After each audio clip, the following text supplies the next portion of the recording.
of adults only. We advocate for the repeal of marijuana prohibition for adults. We discuss the science, culture, and controversy about America's marijuana laws. We do not advocate or encourage any illegal activity and advise all listeners to learn their state and federal marijuana laws by visiting norml.org, Norml.org. Opinions and claims made by guests and advertisers of Norml Show Live are their own and do not necessarily reflect the philosophy and policies of Norml. Listener discretion is advised.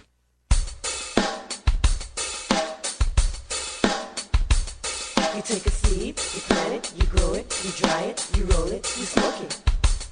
You take a seed, you plant it, you grow it, you dry it, you roll it, you smoke it, and it goes down smooth. Hey! Spanning the continent to bring you the truth about cannabis and marijuana law reform. I smoke pot and I like it a lot. From the promise of legalization. And I think we need to rethink and decriminalize our marijuana laws. To the agony of prohibition. One major responsibility is to encourage people to use less drugs. The National Organization for the Reform of Marijuana Laws presents Norml Show Live, Marijuana Nation. Now, here's your host, Norml's Outreach Coordinator, Radical Russ Belville. Oh, yeah, good day, tokers and tokettes, and welcome to a very special Wednesday, May 2nd, 2012, and it's got to be 420 somewhere in the world. Thanks for being here with us. We are going to have ourselves quite the show. Lots of news, lots of interview stuff to get to, especially today's special guest coming up at 4:30. We are speaking live with Stephen D'Angelo, the CEO of Harborside Health Center and the star of the recently canceled series on Discovery Channel, Weed Wars. He'll be our guest for 2 segments, so Dr. Mitch Earlywine will be off today, unfortunately. I know everybody's a little sad about that, but we'll bring him back next week to take all your questions on cannabis science. Also joining us to bring us all of these headlines coming up in the news today, right after this first break, is Cannabis Carrie, our senior news editor. How you doing, Carrie? I don't have a Cannabis Carrie. I know she's out there somewhere, but she'll be bringing us all sorts of headlines today, including a horror story where the DEA in San Diego locked up a celebrant from 420, a college kid who was celebrating 420, locked him up and forgot him, handcuffed for 5 days. It's a tremendously disturbing story. We'll also bring you video from that story as well. What other stories do we have, Carrie? Also, a new survey out today that shows teen marijuana use is way up. And I've written out the specifics of the Oregon Attorney General race. Very clear choice for cannabis community members, I would say. All right. I also have some bad news to bring you from our home state of Idaho. We'll get to that in our hemp headlines. Then at 20 after, we take our break and we come back with Daily Toker Tunes. And for today's Daily Toker Tunes, we are going to go to NorCal Perps down there in the Bay Area, who's going to bring us some music video from Catch a Fire. So this will be good stuff to check out. I'm sure Wiz Khalico, who's out here on the end table, will enjoy that. Welcome, Wiz Khalico, to the show. Oh, aloha. I will love that. I always love some Catch a Fire. We've got some new Dan Michaels audio that will be debuting in hour 2, and Toker Talk Radio will also take your calls at 971-533-7111. So plenty of stuff. Also tonight, later on the Norml Network, live at 8 o'clock Pacific, we'll have the Irie Island Hour. Kaliko, what are we looking forward to for that show? That's right. We're going to try something a little different this week. We're going to have a themed show where I'm going to play nothing but slightly stupid tracks. Some of my favorites. I mean, they have like 8 albums. I'm going to be playing as much as I can, as well as previewing some of the videos from their new DVD they're set to release that they recorded at Bob Weir's Tri Studios just a few months ago. So we'll be looking at that. So it's Slightly Stupid night tonight on All Slightly Stupid on the Irie Island Hour. All right, folks, and stay tuned. We got all that coming up here on the Norml Network. We're all recovering from May Day. I hope you're doing okay too. Stick around. It's Norml Show Live. You're listening to Norml Show Live, the voice of the marijuana nation. The Global Marijuana March is an annual free rally held at different locations across the planet. It refers to cannabis-related events that occur on the first Saturday in May or thereabouts, and may include marches, meetings, rallies, raves, concerts, festivals, and information tables, depending on the city. Here in Dallas this year, since the big day falls on Cinco de Mayo, we're calling ours Cinco de Mota, Festival and March. Sure, mota is Latin American Spanish slang for weed, but the name acknowledges more than just Cinco de Mayo.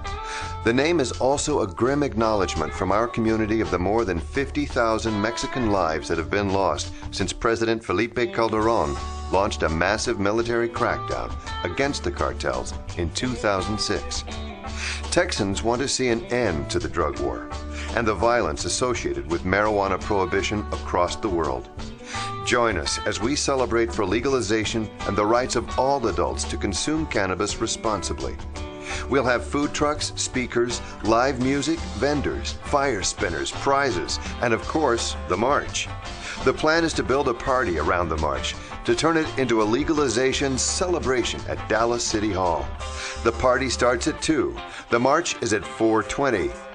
Help us promote the event by clicking the like button below. Yo, what's good? This is Be Real of Cypress Hill chilling on Norml Show Live. Legalize it. Hi, I'm Radical Russ. One of the best things about marijuana is the wonderful aroma. But when you travel a lot like I do, that aroma becomes a suspicious smell. That's why I endorse stealth-products.com, the leaders in smell-proof containers. From smell-proof vacuum bags to smell-proof backpacks and duffel bags, all the way to smell-proof digital safes, stealth-products.com has you covered. Stealth-products.com brings you safe, secure, odorless layers of protection with activated carbon fiber. Backpacks and duffel bags are simple black so as not to attract attention with a logo or a flashy design. Now, nothing is perfectly odor controlled from the detection of drug dogs, but with proper vigilance, containers from stealth-products.com will help you avoid nosy humans. You're now listening to Elliot Beats. Stealth-products.com. Stealth-products.com.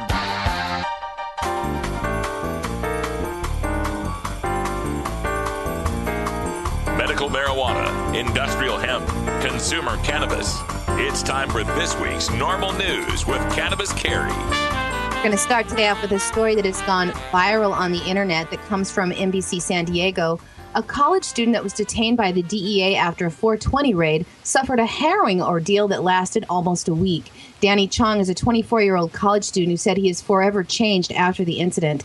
DEA officials raided a home on the night of April 20th where they say they found 18,000 ecstasy pills. Chong was there at a 420 party but was not involved. He, along with other people from the party, were brought in for questioning, but Chong was never formally arrested or charged, and agents told him he was free to go. One officer even offered him a ride. Now, the details of how Danny Chong ended up in a cell after that aren't clear. He was locked into a 5 by 10 foot windowless enclosure without any water or a toilet. Although he says he screamed, cried out, and repeatedly kicked the door and the walls as the days passed, no one ever came to check on him. Without any food or water, he was forced to drink his own urine to survive. He reported to NBC that he could hear noises from the agents from inside his cell, but apparently they couldn't hear him. And as the hours stretched on, Chong descended into madness and at one point broke his glasses with his teeth and carved the words, "Sorry, Mom," into his arms. Agents finally found him 5 days later because they heard noises coming from the cell. Danny Chong had begun to eat his glasses and was barely coherent. He was taken to the hospital where he was treated for a perforated lung from the glass he had swallowed, and his kidneys were failing. He spent 3 days in intensive care. Chong is reporting that DEA employees looked confused and nervous when they found him and rode with him to the hospital. They've also taken care of all of his medical bills. This morning, DEA San Diego acting special agent in charge, William R. Sherman, extended his deepest apologies to Mr. Chong, saying he was troubled by his treatment, that it was accidental and isolated.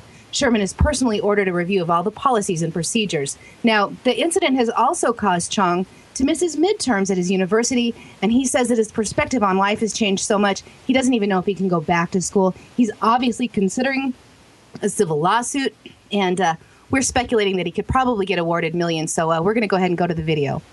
Let's go to the video on this, and then I'll give you my commentary. NBC7 first reported Chong was detained at the DEA office on Saturday, April 21st, following a drug raid at a University City apartment where Chong admits he was smoking pot with friends. But he says agents told him he wasn't under arrest and even offered him a ride home. Hours later, handcuffed and alone inside a small, windowless holding cell, Chong wondered why he was still there. Since that's so inconceivable. You keep doubting that they forget you.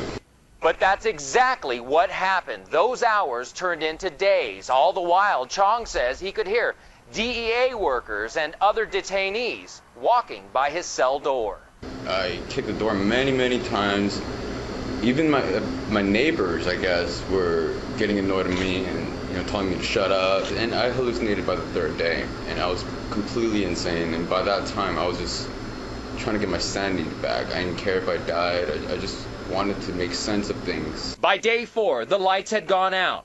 Thirsty and starving, in total darkness, Chong says he tried to commit suicide by breaking his eyeglasses. He used the sharp edge to carve a message into his arm. Trying to write, "Sorry, Mom," but I couldn't even aim, so I gave up on that one. On day 5, agents finally opened his cell door. Suffering from signs of kidney failure, Chong was rushed by ambulance to Sharp Memorial. On the way, he told an agent what he'd been through. Everything that I said, he was just like, oh my God, oh my God.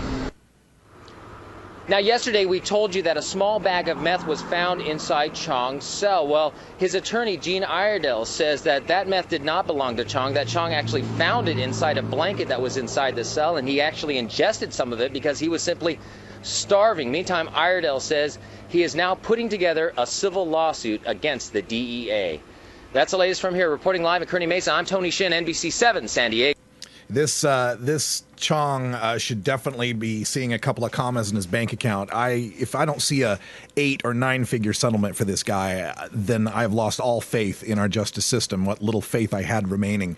It's just horrifying to think that not only would you be locked in, and folks, a 5 by 10 windowless room. If you stick your arms out, your arms are usually about as wide as you are tall. I'm 6 foot tall, so a room thinner than this, right? About this wide and about twice as long, windowless, no toilet, no water, no food, no human contact. This amounts to torture. This amounts to what we put people through in Abu Ghraib. This is despicable. And let me follow up with some of the reporting on this that I've been, as I wrote this story up. And remember, this was to bust an ecstasy ring, supposedly. 18,000 pills of ecstasy, rounded up a bunch of college kids at a 420 party. Nothing they would have done at that party could have possibly been as dangerous as anything this kid went through at the hands of the DEA trying to stop him from using these drugs. I got another story here that referred to the DEA's San Diego acting special agent in charge, who's named William R. Sherman, who said in a statement Wednesday he was troubled by the treatment of Daniel Chong and extends his deepest apologies to him. Sherman says the event is not indicative of the high standards to which he holds his employees. He says he has personally ordered an extensive review of his office's policies and procedures. Troubled, you say, Agent Sherman. The only words I want to hear out of your pie hole are, "I resign." When someone is tortured and left for dead in your offices on your watch, it's not enough to pass the blame onto some underling who may not have followed through with your high standards. Continuing on, another former federal prosecutor, John Kirby, spoke with NBC San Diego and said he's familiar with the holding cells at that DEA office. He told them that this incident is inconceivable because every detainee is processed and it would be hard to get lost in the shuffle. Quote, "You talk about whether they might have done this intentionally. No way, because somebody's career is done over this," said Kirby. So it was an unfortunate accident, huh? Look, if this were a murderer or a rapist or an arsonist who'd been forgotten in a cell, it'd have been awful, but it might have been an accident I could have some sympathy for because at least you would have initially been placing him in the cell for the purposes of protecting society from a bad guy. But in this event, you locked up a college kid who was partying to protect him from himself. Yeah, somebody's career ought to be done over this, and that starts at the top with Special Agent in Charge William R. Sherman, and it rolls downhill to every underling on duty that night who handled Daniel Chong and ignored his days of cries, screams, and kicking and pounding on the walls. Yeah, walls where you could hear only one way, right? One-way wall. He could hear them, but they couldn't hear him. Bullshit. They could hear him screaming and crying, and they just thought he was just some doper, some druggie, and figured that it was somebody else else's problem. I want to see 8 or 9 figure settlement on this. I want to see Agent William R. Sherman resign in ignominy and have to move off to freaking Antarctica to live with himself. An interesting attorney general race is heating up in Oregon State between 2 very different candidates. The job is to oversee the thousands of laws in the state of Oregon, but one law in particular has been defining the difference between the 2 candidates from the same party. Ballots for the Democratic primary have already been sent out, and the race is essentially between the 2 Democrats since no Republican is seeking the position. So all alone, Democrats will get to choose the state's top lawyer in the May 15th primary in Oregon. The choice in the race could not be more clear for the cannabis community. Dwight Holton was the U.S. attorney for Oregon and approved raids of marijuana grows that were legal under state law. He has publicly called Oregon's medical marijuana law a train wreck. Bob Wolf, who is the head of the Citizens for Sensible Law Reform, a group that is currently gathering signatures to try and get marijuana legal in the state of Oregon through a ballot initiative that would amend the state constitution, called Dwight Holton's stance on medical marijuana out of step with his own party on the issue. Holton has established himself as a tough-on-crime supporter of law enforcement and has indeed won the endorsements for most of Oregon's sheriff and district attorneys. He has been on record numerous times complaining that Oregon's lax marijuana regulations make it too easy to get a card and give traffickers cover to grow marijuana that ultimately ends up on the black market. Holton's opponent seeking the same position of Attorney General is retired Court of Appeals Judge Ellen Rosenblum, who has said recently on a public debate between the two, she thinks the 55,000 citizens that use medical marijuana legally deserve a safe place to get it. She's also stated that marijuana enforcement in general would be a low priority under her leadership if elected. Holton slammed that position, saying that he would, quote, welcome a conversation about how to do this better and how to meet the will of the voters better, but added, I'll gladly enforce the law. Some background on the 2 Democratic candidates. Holton, who is 46, has been a federal prosecutor for the last 15 years, first in Brooklyn, New York, and then transferring to Portland, Oregon in 2004. Holton's father, Linwood Holton, was a Republican governor of Virginia, elected in 1969, and his brother-in-law, Tim Kaine, is a former Democratic governor of Virginia and a chairman of the Democratic National Committee. Rosenblum, who is 61, joined the Oregon Bar in 1975 in Oregon and has painted Holton as an outsider, pointing out that Dwight Holton only joined the Oregon Bar Association just 3 years ago. Now, here at Norml, we can't tell you who to vote for, but larger turnouts usually favor our cause. So I will just encourage you, if you live in the state of Oregon, please mail in your ballots by May 15th. Every single vote counts, especially in this very important race, so please send your ballots in now. I completely agree with Carrie, and I got some more Oregon news for you in Toker Talk Radio in Hour 2. And a new survey result put out by the anti-drug lobbyists, formerly known as the Partnership for a Drug-Free America, now calling themselves the Partnership at drugfree.org, says that teen marijuana use has risen sharply over the last few years. The nonprofit group is best known for their 1980s and 1990s This Is Your Brain on Drugs ad campaign aimed to curb teen drug use. They released a survey today that said 1 in 10 teens said that they smoke marijuana regularly. Now, this is an 80% rise in the past month reported use among teens since the last survey the organization put out in 2008. The Partnership at drugfree.org, along with MetLife Foundation, says that during that same time frame, prescription drug use has dropped slightly, but still remains high. They got the results after polling by anonymous questionnaires 3,322 teenagers in grades 9 through 12. The teens were polled at school from March to June of 2011. The current partnership president, Steve Preserb, blames the increase partly on the mindset of parents that a little weed or a few prescription pills isn't a big deal. He said that parents are scared about cocaine and heroin and that those are the drugs that they warn their children about. He said the group survey has shown that the use of harder drugs among teens has actually stabilized in recent years. The percentage of teens that smoke marijuana at least once in the last month rose from 19% in 2008 to 27% in 2011, and the percentage of regular users, those that used marijuana at least 20 times in the last month, went from 5% in 2008 to 9% last year, an estimate of 1.5 million teens toking up, according to the partnership. They say that teens who smoke 20 or more times a month are more likely to have substance abuse problems later in life, and they also report that kids in that heavy user group of more than 20 times a month are also twice as likely to use ecstasy, cocaine, and crack.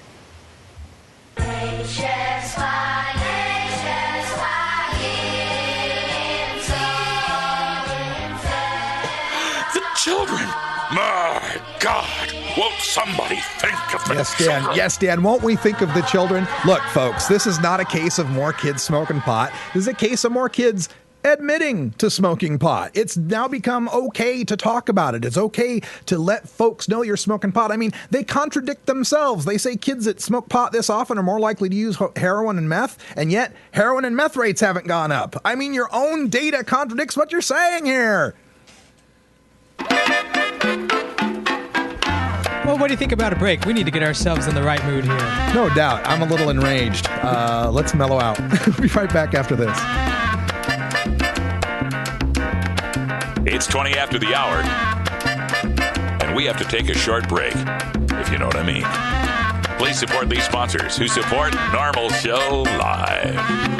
Oh, have you ever met that funny reefer man? A reefer man.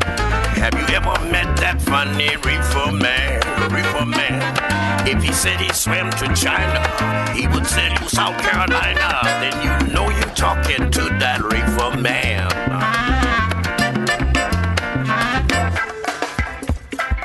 I'm Sub Cool from Team Green Avenger. At TGAgenetics.com, we are working on the leading edge of medical strains. Our strains are rigorously tested for THC, CBD, THCV, and other critical cannabinoids. Know your grow. Check out our genetic diversity at TGAgenetics.com, the home of Jelly Bean, Jack the Ripper, Vortex, and other award-winning cannabis strains. I want the people to know that they still have 2 out of 3 branches of the government working for them, and that ain't bad. Georgia. Hi, this is Willie Nelson. Alcohol prohibition didn't work in the 1920s, and marijuana prohibition isn't working today. It's time we stopped arresting responsible marijuana smokers. It's the fair thing to do. For more information, contact Norml, the National Organization for the Reform of Marijuana Laws. Call toll-free 888-67-NORML or visit their website at norml.org.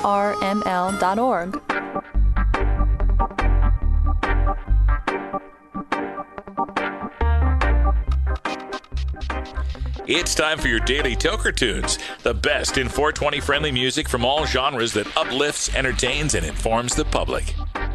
Today we get tunes for Irie Wednesday, our celebration of that mellow vibe we find in the best of reggae, ska, calypso, and Latin music.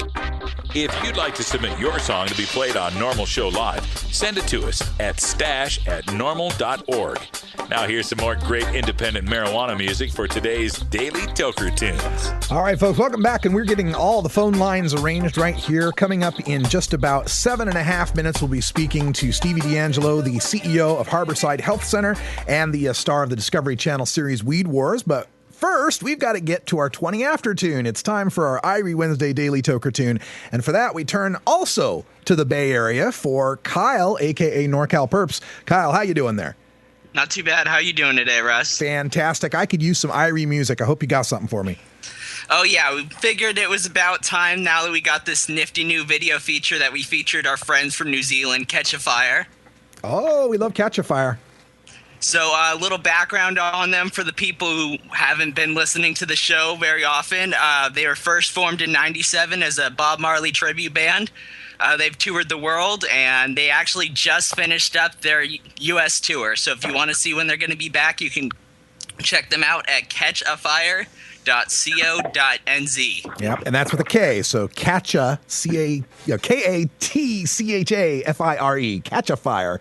Check those guys out. Great music from New Zealand. We play them a lot on the Irie Island Hour, one of Kaliko's favorite groups, I know.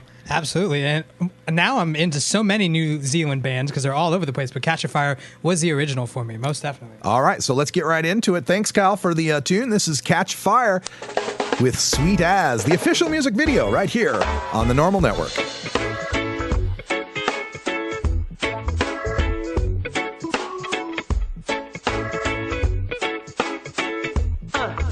Let's go. Our love gets sweeter every day. You turn my switches on every single way. You got me tripping on your roots, yeah. I've got your love, I fever. You're my only remedy. No matter what the time of day, I'm gonna stop what I'm doing. I've got a tracking edge away.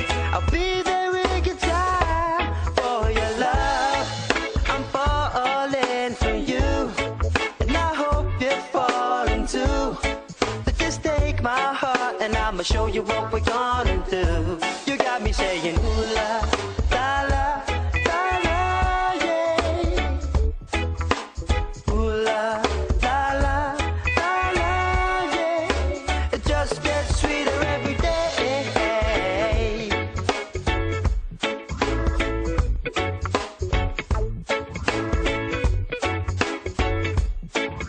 Stay with me. Now there's no need to search and find. Your love could stop my heart. It's like I've been drinking wine. The color of our world soon gonna shine. I'll be a lifetime love, no pressure, take your time. Take your time. No matter what the time of day, I'm gonna stop what I'm doing. I'll cut the track in every way. I'll be there in good time for your love. I'm falling for you, and I hope you're falling too. So just take my heart, and I'ma show you what we're gonna do. You got me saying ooh la, la la, la la, yeah. You got me saying ooh la, la la, la la, yeah. It just gets sweeter every day.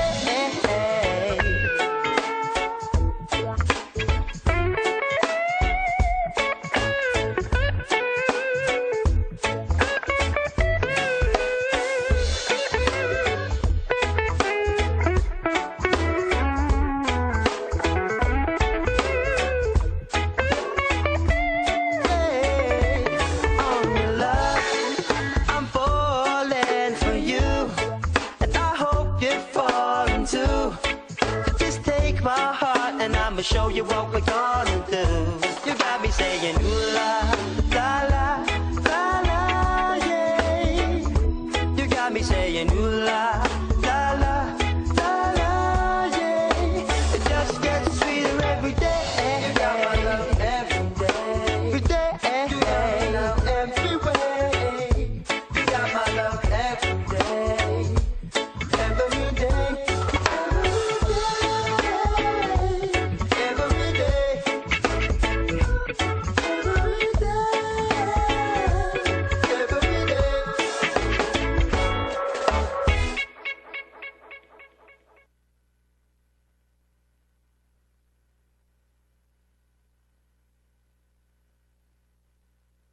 Have you ever wondered how to make the best tasting and most potent pot brownies possible? Do you consistently seek out recipes that will elevate your marijuana-infused cuisine to the highest levels imaginable? Then it's time to pick up a copy of the official High Times Cannabis Cookbook, published by the world's most trusted name when it comes to getting stoned.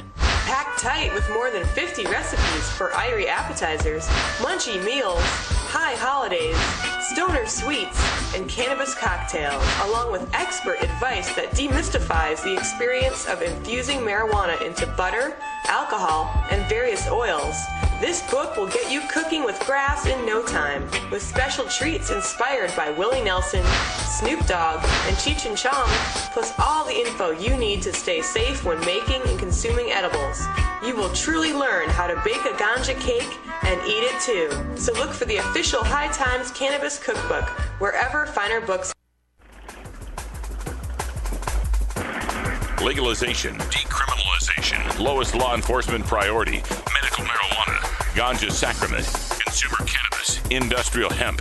The world of marijuana law reform involves many different aspects of cannabis that interact nearly every public policy discussion in America, including healthcare, the economy, global climate change, law enforcement in prisons, immigration, religion, free speech, energy policy, and war. Now, we take a look at how re-legalizing marijuana will change the world in our Norml Show Live Cannabis Conversations. All right, welcome back, folks, for a very special interview. I'm so happy to have our next guest here. He's one of the longest and most dedicated cannabis activists out there. You know all about his work on the Weed Wars series on Discovery Channel. Of course, he's the CEO of Harborside Health Center, the world's largest and I would say most professionally run dispensary like I said, in the world. It's Steve D'Angelo. And Steve, welcome to the show. Russ, I'm so happy to be here. I hope you're doing well. I'm doing fantastic. It's great to have you on the show, and I want to get to business first. Of course, we've been covering your story and the federal government's overall crackdown on medical marijuana in the Golden State and other places in the United States, and their use of tactics that, unlike the Bush administration, which had come in and just with guns ablazing and big old stanchions and so on, would come in and try to just take over a place. We instead have tactics that are trying to use tax laws here. And in this case, the tax law is this IRS 280E code, a code that was originally invented to go after crack kingpins and cocaine lords in Miami in the 80s, now being used against legitimate Prop 215 authorized dispensaries such as yours. And I know that you're a part of trying to educate people about this. There's a big seminar coming up this weekend, and I just want to give you the chance right off the bat to tell everybody all about it. Sure. I'm going to be in Los Angeles this weekend, and the big event is on Saturday, May the 5th, 1 p.m. to 6 p.m. at the W Hotel on Hollywood Boulevard. Myself, Henry Wykowski, who is the leading attorney on 280E subjects, and Hank Levy, the leading CPA, will be presenting strategies for medical cannabis businesses and the professionals who are advising them to most effectively defend themselves against this attack from the IRS that you described. So for folks that might not have the business acumen to understand what all this 280E stuff is about, tell them how that affects you as a business and why it makes it kind of impossible to be a legitimate business if this is put into effect. Yeah, what the IRS is doing is trying to tax us out of existence. They're not trying to tax us.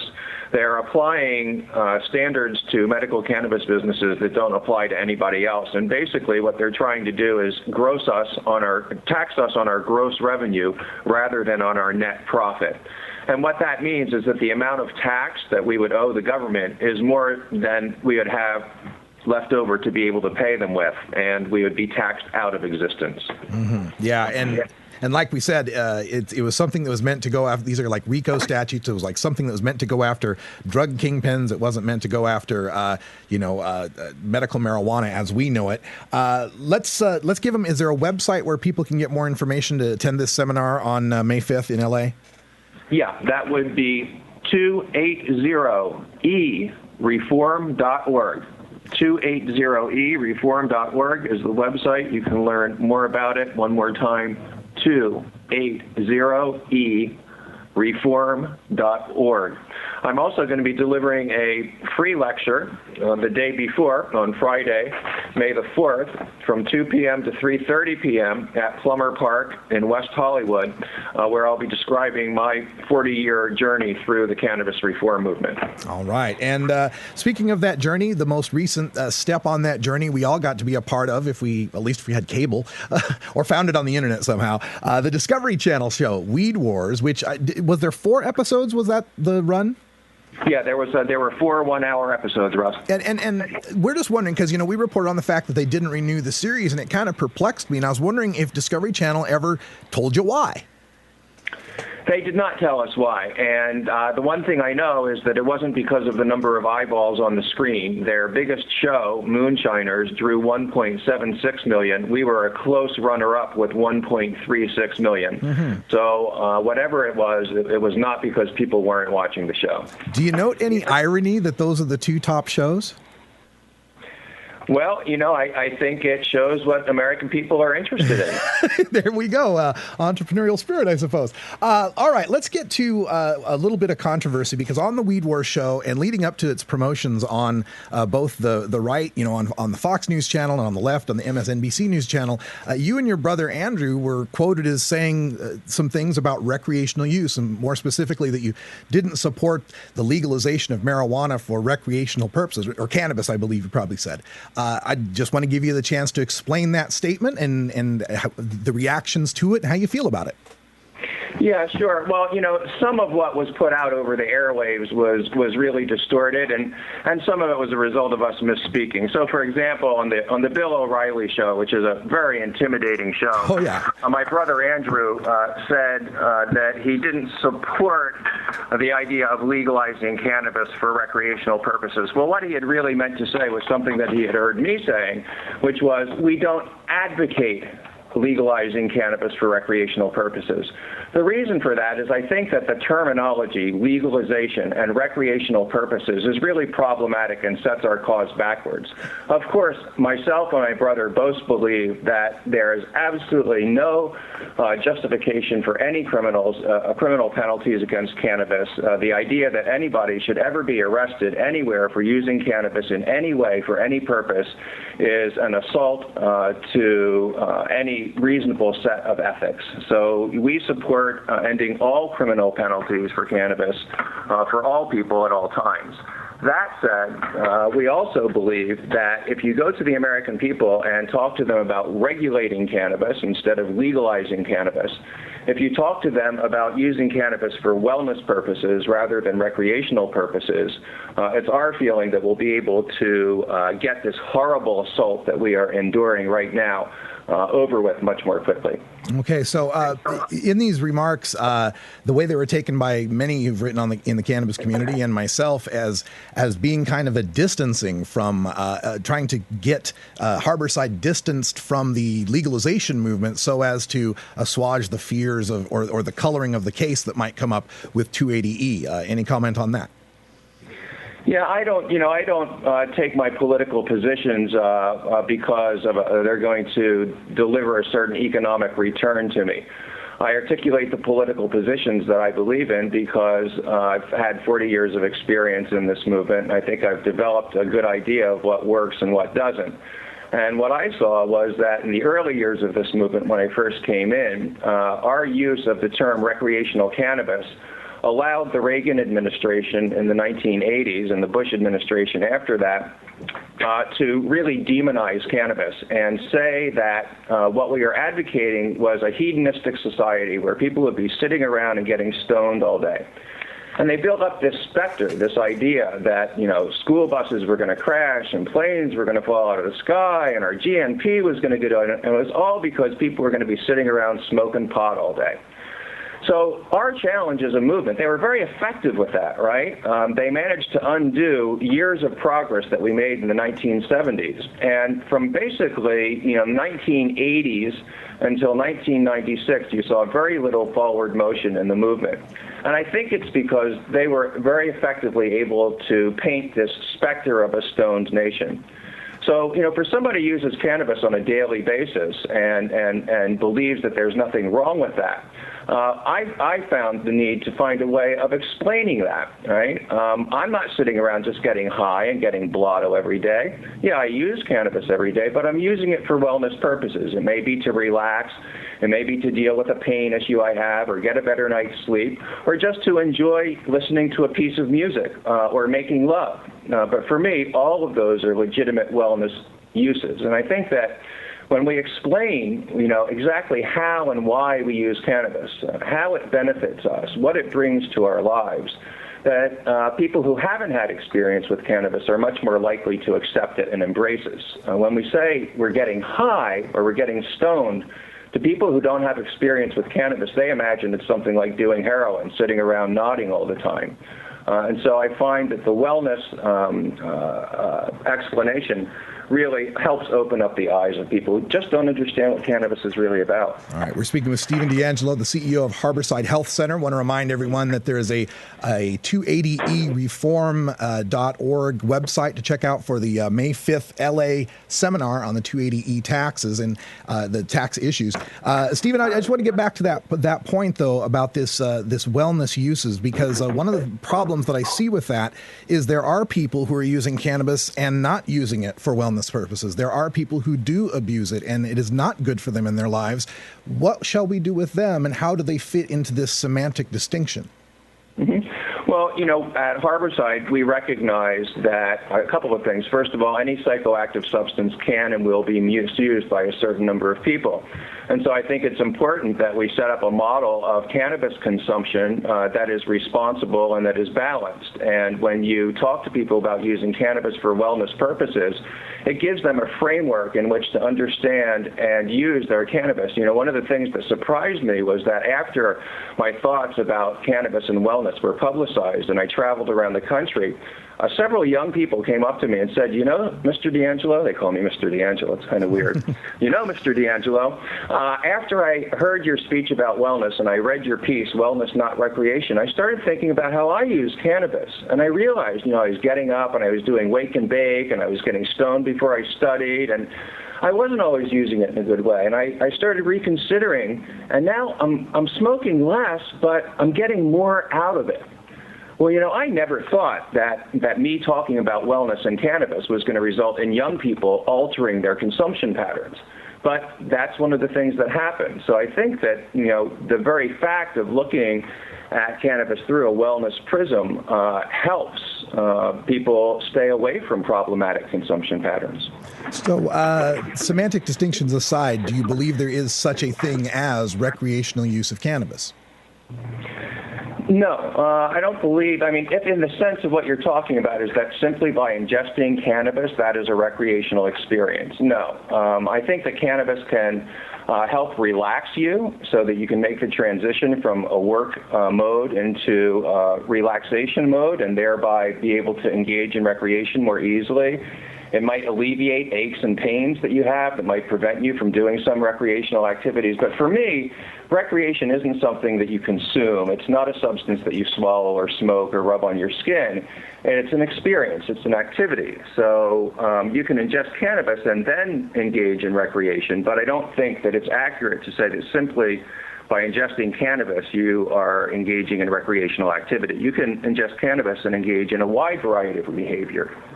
Okay. Does that explanation work for alcohol and cigarettes? No. You know, there's no such thing as an endo-alcoholic system or an endo-tobacco system. But every human being has an endocannabinoid system. True enough. So people who are, I'm just trying to understand how this fits in this framework, people who choose to consume alcohol and tobacco are not engaged in recreation and they're not engaged in wellness. So what are they engaged in? Consumption, ingestion of a substance. Okay, so all right, that's it. Okay, let's leave it at that because I could go for a while on this subject. But let's. You know, let me just say one other word, which is that, you know, it is about words. It is about semantics. But the way that we think and our thought patterns and the messages that we deliver are really dictated by the format of language. So the reason I've made such a big point about this, even though at the end of the day my position's really probably not very different from yours, is that I think that language matters and ideas matters, and we need to be careful about how we use our words. I think, you know, I do agree with you on that point. I just disagree about how we got to that point. I think we agree on the end result is that we want no one to be busted or arrested or harassed or discriminated against for their cannabis use. But when you say that words and ideas matter, that's where I point to the problem of calling it all wellness or all medical when obviously it cannot be. When there's a doctor in a tent at a rap show with a stethoscope around his neck pretending to take someone's vital signs, that's obviously not medical to any casual observer who would see that. So I see the framing here by trying to say all use is medical or all use is wellness could be problematic by painting us into a corner by which our opponents can point at a Cheech and Chong movie and go, well, where's the wellness there? Yeah, well, you know, you and I have been disagreeing about this for a while, and I actually think that's a really good thing. When I started out in this movement, you know, there are so few of us, you could put us in one good-sized room. That's true. And, you know, we could figure out what we all agreed on and come up with a unified strategy pretty easy. But now we're a much larger movement, and we're a mature movement. We have many more tools in our tool chest of strategies. And there's a lot of different ways to go. There's lowest priority. There's repeal. There's medical. There's a lot of options. And you know what? I can't think of any single initiative that's on the ballot anywhere in the United States where I wouldn't feel perfectly happy going in and pulling that lever in favor of it. You know, it's not whether we agree 100% every single time with a particular measure or a particular approach. We have to ask ourselves, is this going in the right direction? And if so, let's support each other. You know what? If somebody gets a legalization for recreational purposes initiative on the ballot, I'm going to go and I'm going to vote for it, just like I voted for Prop 19. Fantastic. And likewise, if we get a regulate medical cannabis initiative on the ballot, I would hope that people who are more oriented towards a recreational cannabis approach would also support that measure. Let's support each other. Let's use all of the strategies in our toolbox. Yeah, I do want to compliment you and commend you on all the work you've done over time, and I believe that the vast majority of what we're talking about we agree on in certain ways. So again, we find the common ground and we work toward that common goal. I think we'll all be better for it. I did want to address a couple of other subjects. I know your time is limited, and I'd originally set this for 15 minutes. If you have a little time, maybe 5 or 10, I have a couple other questions if you'd like to go over it. Go ahead. Okay. We've seen some pretty bad stories coming out of California. Oakster Dam, of course, being raided, and Richard Lee, stepping aside. Berkeley Patients Group closing its doors, and of course these IRS tax on Harborside. So, what is the future specifically of Harborside and for yourself? Is this attack bowing you in any way, or what are your new plans going forward? We made a commitment when we opened our doors 6 years ago to serve our patients with the very best selection of cannabis in the most safest way that we knew how. And we're going to continue doing that every single day that we possibly can, unless and until the federal government comes and padlocks our doors. And after they do that, we'll be back to pick the locks. We are not going to stop serving patients. We are not going to stop advocating for the truth about cannabis. I have dedicated my life to this cause, and I'm in it to win it. I will not stop until we get there. Well, aside from us both having a nice collection of hats and ties, we both agree on that as well. I'm not going to stop either, Stevie, and I appreciate you. That's fantastic. Let's talk about another thing here. California, unfortunately, this year does not have a legalization initiative that made the ballot. Do you have any insight on what happened after Prop 19 and why there was a failure to coalesce around a common legalization effort?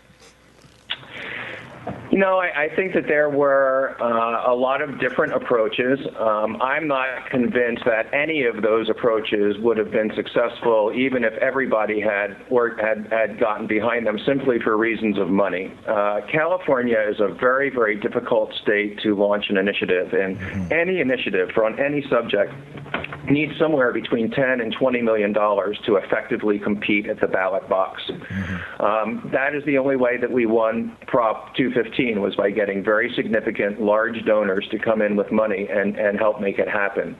None of those donors were willing to consider any measure in California whatsoever of any type.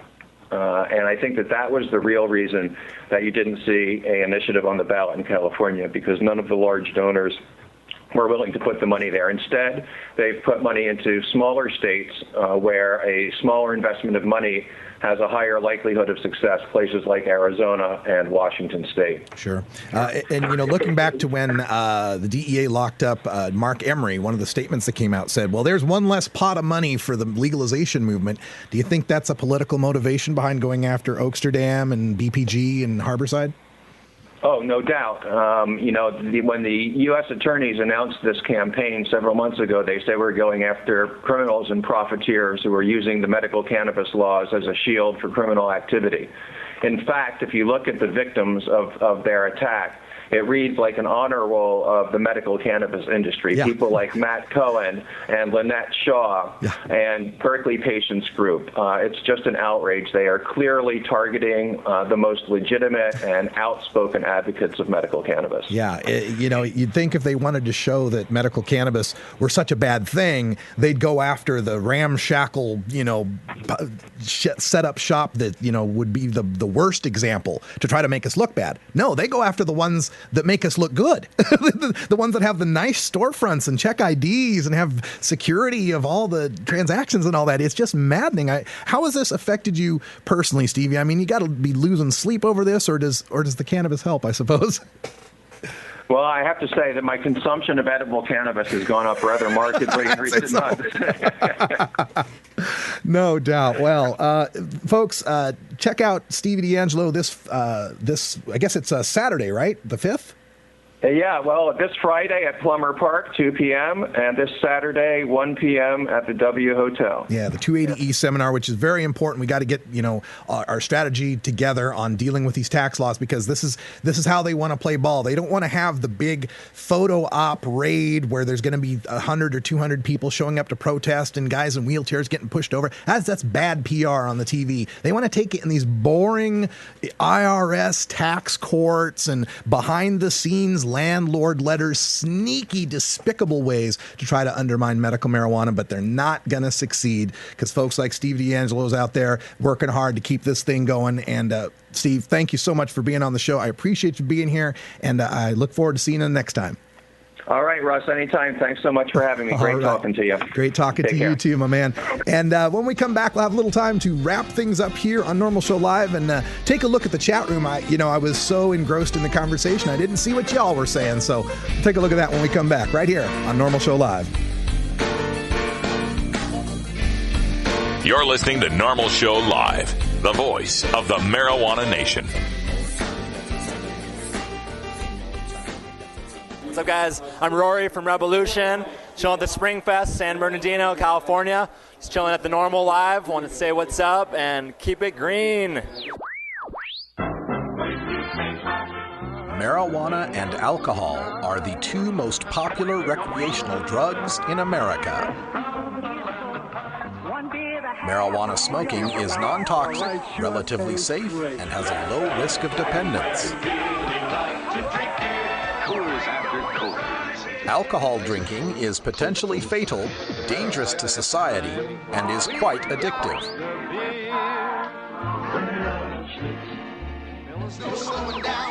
Marijuana is safer, so why are we driving people to drink? That's the question of the new book, Marijuana is Safer, So Why Are We Driving People to Drink? By Paul Armentano, Mason Tvert, and Steve Fox. Visit Amazon.com or ChelseaGreen.com today to order your copy of Marijuana is Safer, or visit marijuanaissafer.com. Warning.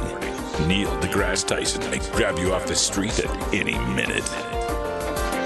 I know that the molecules in my body are traceable to phenomena in the cosmos. That makes me want to grab people in the street and say, have you heard this? This is Norml Show Live. Yeah, I can trace the atoms in me right now. Welcome back to Norml Show Live here, hanging out with Wiz Khalifa over on Mic 2. How you doing? Aloha, doing quite well, man. That was a great interview. Yeah, I'll bring Cannabis Carrie and Kyle are also out there. I don't know. I wasn't on the chat room. I'm going to have to take a look and see what folks were saying, but maybe you can catch me up, Carrie? I'm not actually logged in, but I did see people were just praising your interview skills. Some of them wanted some more specifics. I think a few people wanted you to press them just a tiny bit harder. Yeah, but I think you did a great job. Well, I think Steve did a great job, too. Good for him. It was one of those things I've been thinking about it all day, this interview, and I had to keep telling myself, you're interviewing, not debating. You're interviewing, not debating. You're interviewing, not debating. But they're like, no. Did a great job. No, and he said what I wanted to hear, though, is that there is no excuse for locking anybody up for any use of marijuana of any sort. Right. But he still is having the semantic argument about wellness versus recreation, and but I thought you brought up a great point, even though it wasn't really debating. That was just about what are tobacco and alcohol users, if not recreational or medical users. Right. So they're ingesting. Well, okay, you can say that with tobacco. With alcohol, when they're ingesting, you can't deny they're getting something out of it. I mean, and when you look at our commercials and our landscape and how much we promote the high life, grab some buds. And I guess you could say, well, the alcohol is what they do, and then you see them in the commercial recreating, playing pool or playing football or whatever it might be. But come on, there's Joe Sixpack who, after he gets off work, he goes and grabs a 6-pack of beer to sit in front of the couch and recreate. He's trying to get a buzz on. He's trying to take off, whatever. He's trying to have a good time. He's trying to have fun. Now, the other side of that is to say, well, yes, having a good time, though, is wellness. Right. We have to relax. We have to reduce stress. I mean, Willie Nelson once said, stress is the biggest killer out there, and marijuana relieves stress. Mm-hmm. So, yes, that's wellness. Yes, and this is where it gets murky because there's a lot of there's a lot of very positive framing in what's going on there. The case is resting it on the legal part of it. You were saying something about this being a cultural argument, not a legal argument? Right. Well, I agree with him on the idea that we should change the way we view marijuana, that we should make go a little bit farther, that people just shouldn't be, we shouldn't have that counterpart to the guy getting binge drunk. I'm fine with having that cultural argument, but I'm just saying that's not going to fly when we take that to the legislatures. That's not going to fly when we go to the Obama administration and ask him to reschedule it. We have to have some kind of a legal framework that says that, people are able to use this. And then let's argue about how we use it and whether we're using it to an abusive point. And for me, I would go to, when I took him to the, what is alcohol and tobacco? Well, if they're not recreation and they're not wellness, what are they? Well, they're just ingestion. Well, exactly. That's all the argument you need. All use is none. Right. That's all you need. Right. If we already have it set that we can ingest things that are poisonous and addictive, then we already won the argument that we can ingest something that gives us wellness. And that's the key of everything. It's the personal right to ingest what you want as long as you're not harming anyone else. Yeah. I mean, obviously, if you're going to ingest alcohol and then go out and drive and kill somebody, you're going to get in trouble for going out and having your alcohol cause harm to someone else. But you're not going to get charged for drinking in your own house and hanging out or drinking and going for a walk as long as you're not drinking while walking. Right. And the issue with, I use it for my wellness is, well, if someone isn't using it for their wellness, what do we do? Do we do something to them? Do we not? I mean, because he says nobody should be locked up in a cage. So at that point, do we have to lock somebody up in a cage because they're not using it for wellness? Right. And if not, then it's a distinction without a difference. Absolutely. Right? It's like, well, if we don't do anything to people that misuse it and we don't do anything to people that use it properly, then there's no difference between those people. So why bother arguing that there has to be, why arguing there's a difference, right? If we don't lock up alcoholics, then there's no reason to lock up pot smokers, no matter how they're using it. So, anyway, but I also didn't want to belabor the point too, because if you want to get the point on this, I've written thousands of words on it. And Stevie's written thousands of words on it. And spoken thousands of words. And spoken, both of us. And go over both of our respective histories on, it's all out there on the net. And that's the nice thing about this, too. And I really appreciate how he said that it used to be you could get, all of the major activists in one room. And, pretty easy to form a cohesive strategy. Hey, stop locking us up. Pretty cohesive strategy. Now, we are so big and diverse that we have, it's like almost being a political party. Yeah. Where, there's blue dog Democrats and there's liberal Democrats and progressive Democrats, conservative Democrats. There's Republicans who are pro-choice, pro-life Republicans, gay Republicans, conservative Republicans, Christian evangelical Republicans. I mean, we're almost like a political party now. Well, yeah. Well, that goes true with any kind of social movement or any kind of political movement, which is what we are. I mean, once you start building to a critical mass, then you do. It's a much bigger umbrella, much bigger tent. More people are involved, and then you have to have those inner squabblings, and you have those differences that can change the course of where you're going. Yeah, and again, also remember that the discussions that we have here in the tent are the natterings of ants as far as the rest of the world is concerned. They just see a marijuana movement. Right? They just see just marijuana guys, right? Yep. They don't note that there's distinctions. They just think we all want to legalize it and we're all nuts. Right. So that's fine, man. That's great that we're having this internal discussion, and we'll take it into hour 2 here in Toker Talk Radio. You can get into the phone lines at 971-533-7111. What did you think of the Stevie interview? Do you have any things you want to say to Steve D'Angelo? Someone in the chat room asked if he likes to be called Stevie. I don't know, and if he doesn't, I apologize. I've heard that said. I've heard people call him Stevie before. I assumed I could. I apologize if if that was rude. It's like being called. About it, yeah. Maybe to him it's like a Radical Rick thing, Yeah. Maybe I don't know. He's putting marks on the wall as he goes home every night. God damn it! Call me Stevie again. So stay tuned for hour 2, Toker Talk Radio. Your phone calls are coming in at 971-533-7111. Also, I've got a couple other stories to go over. Oh my God, story out of Colorado on the 5 nanogram per se DUID, pushing more stuff through. A story on Oregon. Our first federal prosecution of medical marijuana growers here in the state of Oregon has revealed some evidence. Some pretty big evidence, huh? God. So we'll talk about that in hour 2 and take your calls at 971-533 7111. For Wiz Khalico and Cannabis Carry, I'm Radical Russ. Thanks for joining us. Until next time, take care of each other, tokers.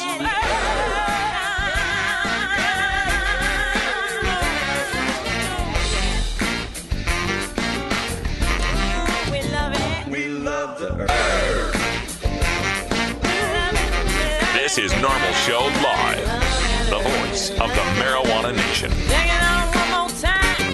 You take a seed, you plant it, you grow it, you dry it, you roll it, you smoke it. You take a seed, you plant it, you grow it, you dry it, you roll it, you smoke it.